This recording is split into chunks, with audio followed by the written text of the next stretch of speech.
Hello दोस्तों, नमस्कार। मैं जेके चौरसिया स्वागत करता हूं आप सभी का आपके अपने चैनल एक्सीलेंट गुरुकुल में। दोस्तों, आज की इस वीडियो में हम लोग पढ़ने वाले हैं अप्लाइड फिजिक्स। तो आप किसी भी ब्रांच से हों, चाहे आप सिविल से हों, आप मैकेनिकल से, इलेक्ट्रिकल से या इलेक्ट्रॉनिक्स से हैं, तो सब में ये फिजिक्स जो है सभी ब्रांचेज को पढ़ना है। तो प्यारे दोस्त, आपका अध्याय 1 है। अध्याय 1 में आपको पढ़ना है मात्रक एवं विमाएं, यानी यूनिट एंड डायमेंशन। तो इसमें आपको क्या पढ़ना है? देखो, आप मात्रक एवं विमाएं विज्ञान और इंजीनियरिंग में मापन की आवश्यकता क्यों पड़ गई? तो वो राशियां जिनका संबंध किसी भौतिकीय घटना से हो, जो एक संख्या द्वारा व्यक्त की जा सके तथा किसी संख्या के रूप में मापी जा सके, वो भौतिक राशियां हमारी कहलाती है। जैसे आपका चाल हुआ, दूरी हुआ, समय हुआ, ये सभी जो हैं भौतिक राशियां हैं। और मापन क्या है मेरे दोस्त? मापन वह प्रक्रिया है जिसके द्वारा हम यह पता कर सकते हैं कोई दी गई राशि का उसी प्रकार के किसी मानक राशि का कितना गुना है, यानी उसे एक मानक राशि से कंपेयर कर सकते हैं। उसी को हम क्या कहेंगे? मापन कहेंगे। मापन और मात्रक होता है, यानी दो मापन के लिए दो बातों का ध्यान रखा जाता है। पहला आपका होता है यूनिट यानी मात्रक, दूसरा होता है न्यूमेरिकल वैल्यू यानी आंकित मान। अब मेरे दोस्त, मात्रक क्या होता है? मात्रक का अर्थ होता है वह सर्वमान यानी यूनिवर्सल, जो सभी जगह मान्य हो, जिसका उपयोग हम भौतिक राशियों की तुलना में किया जाता है, वह भौतिक राशि का मात्रक कहलाता है। जैसे आप टाइम हुआ, समय को आप किस में, अगर आपको समय को मापना हो तो किस में मापोगे? आप बताओगे कि सबसे छोटी राशि इसकी जो है वो सेकंड है, टाइम का जो है वो सेकंड है। ठीक, इसी प्रकार मेरे दोस्त, अगर आप लंबाई का मात्रक आप बताओगे क्या? मीटर है। अगर मान लो लंबाई का आप क्या कहोगे? मीटर है। अगर आपको कोई चीज वजन करना हो यानी तौलना हो, तो आप किलोग्राम, द्रव्यमान जो होगा उसका मात्रक किलोग्राम होगा। मैं उम्मीद करता हूं ये आपको अच्छे से समझ में आ गया होगा। अब प्यारे दोस्त, हम देखेंगे न्यूमेरिकल्स वैल्यू यानी आंकिक मान क्या होता है। आंकिक मान जो यह बताता है कि कोई जो राशि है, मेरे दोस्त, आंकिक मान यह बताता है कि किसी उस राशि में कितना मात्रक कितनी बार सम्मिलित हुआ। दूसरे शब्दों में, किसी भौतिक राशि का आंकिक मान उसके मात्रक के व्युत्क्रमानुपाती होता है। यदि किसी भौतिक राशि को आंकिक मान के दो भिन्न भिन्न मात्रक यानी u1 और u2 हों तथा क्रमशः n1 और n2 हों, तो n1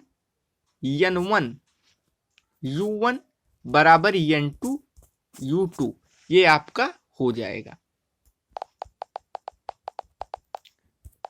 इसी प्रकार दोस्तों हम पढ़ेंगे भौतिक राशियों का परिचय यानी इंट्रोडक्शन टू फिजिकल क्वांटिटी। तो इसमें जैसा कि हम सभी जानते हैं कि भौतिक जो मात्रक, वो आपका क्या होगा? कोई भी राशि, जैसा कि हम जानते हैं कि भौतिक की यथार्थ मात्रक के आधारित एक विज्ञान है। जो भौतिक विज्ञान है हमारा, ये मापन पर आधारित एक विज्ञान है।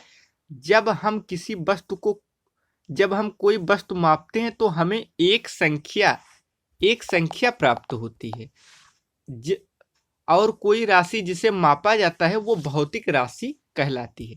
अब ये कितने प्रकार के होते हैं तो आपको आइए दिखाते हैं। अब आप पढ़ेंगे क्या?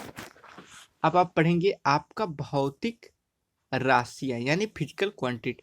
अब भौतिक राशियां वो राशियां होती है जिनमें भौतिकी के नियम व्यक्त किए जा सकते हैं, जो प्रत्यक्ष या अप्रत्यक्ष रूप से मापी जा सके, वही क्या है, वही भौतिक राशियां हैं जिनको हम माप सकते हैं। जैसे आपका द्रव्यमान हो गया, लंबाई हो गया, समय हो गया, वेग हो गया, त्वरण हो गया, संवेग हो गया। तो इन सारी चीजों को हम क्या कर सकते हैं, माप सकते हैं। और भौतिक राशियों का वर्गीकरण, यानी वर्गीकरण माने बांटा गया है कितने भागों में। तो देखो, क्लासिफिकेशन ऑफ फिजिकल क्वांटिटी, तो इनको हमने निम्न भागों में वर्गीकृत किया है, यानी बांटा है। नंबर पहला है आपका मात्रकों के आधार पर, और दूसरा आपका होता है दिशा तथा परिमाण के आधार पर। अब आप क्या कहेंगे, मात्रकों के आधार पर भौतिक राशियों का वर्गीकरण। मात्रकों के आधार पर दो प्रकार की होती है, एक आपका होता है मूल राशियां, दूसरा होता है व्यय उत्पन्न राशियां। अब मूल राशियां क्या होती हैं, तो आइए देखते हैं। मूल राशियां यानी बेसिक और फंडामेंटल क्वांटिटीज, इसको हम आधार राशियां भी कहते हैं। तो अगर आपको कहीं एग्जाम में आपसे पूछ लेता है कि आधार राशियां क्या होती हैं, तो मेरे दोस्त आप मूल राशियां को लिखेंगे। मूल राशियां वे राशियां होती हैं जिन्हें दूसरी राशियों के पदों में व्यक्त नहीं किया जा सकता, तथा ये एक दूसरे से पूर्णतः स्वतंत्र होती हैं। जैसे साथियों, जो मूल राशियां होती हैं, इन्हें व्यक्त करने के लिए किसी और अन्य राशियों की जरूरत नहीं पड़ती है। जैसे मान लो आपका द्रव्यमान हुआ, लंबाई हुआ, समय हुआ, ताप हुआ, विद्युत धारा हुआ, जो तीव्रता हो गया, और पदार्थ की मात्रा हो गया। तो ये जो सात हैं आपकी, ये सात भौतिकी के आधार पर मूल राशियां हैं। और जो व्यय उत्पन्न राशियां हैं, ये वो राशियां होती है जो मूल राशियों की सहायता से हम इसको व्यक्त करते हैं, तथा ये राशियां पूर्णतः स्वतंत्र राशियां नहीं होती, यानी ये मूल राशियां पर निर्भर करती हैं। जैसे इसका आपका हो गया वेग हो गया, आपका वेग हो गया, संवेग हो गया, आयतन हो गया,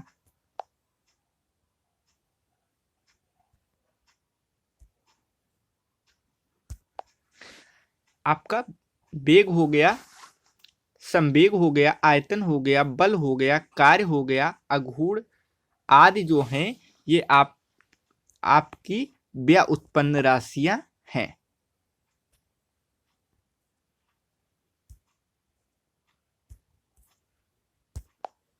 तो अब आप देखिए, अब आपका आता है दिशा और परिमाण के आधार पर।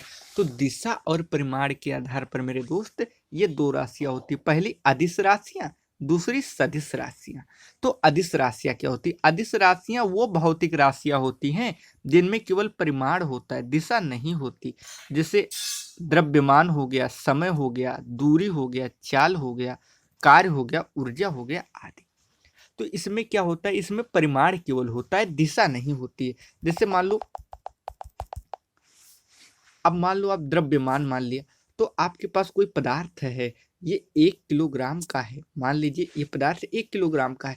तो आप इस पदार्थ को यहाँ से कहीं भी लेके जाइए, किसी भी दिशा में लेकर जाइए, पूर्व, पश्चिम, उत्तर, दक्षिण, तो इसका जो वेट होगा, यानी जो द्रव्यमान होगा, वो हमेशा 1 ही किलोग्राम होगा। तो क्या ये, आप खुद सोचिए, क्या इसका परिमाण, इसमें केवल परिमाण हो रहा है, इसमें दिशा से तो चेंजेस हो नहीं रही हैं। तो इसलिए ये जो है ये अदिश राशियां होती हैं। लेकिन कुछ राशियां ऐसी होती है मेरे दोस्त, जो होता है वेक्टर, यानी सदिश राशियां। सदिश राशियां वो राशियां होती है जिनमें परिमाण और दिशा दोनों होती हैं, और वो संयोजन चतुर्भुज के नियम का पालन करती है। जैसे आपका वेग हो गया, विस्थापन हो गया, बल हो गया, संवेग और आवेग हो गया। जैसे मान लो आपको मान लीजिए ये कोई वस्तु है, आपको इसको खिसकाना है, ठीक। तो ऐसा नहीं है कि हम आपसे कहेंगे कि आप इसी दिशा में बल लगाएंगे तभी ये जो वस्तु है मेरे दोस्त, ये कहीं, मान लो आप इस दिशा में लगाओगे तभी ये वस्तु इधर जाएगी। अब हमने आपसे कहा कि आप इस दिशा में बल लगाइए, और आप ऊपर की तरफ बल लगा रहे हैं या इस साइड में बल लगा रहे हैं, तो क्या इस पे कोई फर्क पड़ने वाला है क्या, इस वस्तु की स्थिति में नहीं पड़ने वाला। इसलिए इसमें दिशा और परिमाण दोनों की जरूरत है कि कितना बल लगाना है और किस दिशा में लगाना है। ठीक, अब चलो आपका मापन आ गया, मेजरमेंट। तो मापन क्या है? मापन तो हमारे जीवन में, मापन हमारे दैनिक जीवन में महत्वपूर्ण होने के साथ साथ जो इंजीनियरिंग की प्रत्येक शाखा में अत्यंत उपयोगी है। आप कोई भी इंजीनियरिंग कर रहे हो तो आपका हर क्षेत्र में जो मापन है वो बहुत ही जरूरी है। किसी भौतिक राशि का मापन एक अज्ञात राशि है, एक समान प्रकृति वाली किसी दूसरी एवं निश्चित मात्रक वाली राशि से तुलना करना है। जैसे किसी भी राशि को व्यक्त करने के लिए निम्न दो बातों आवश्यक है। पहला मात्रक या मानक, दूसरा होता है आंकिक मान।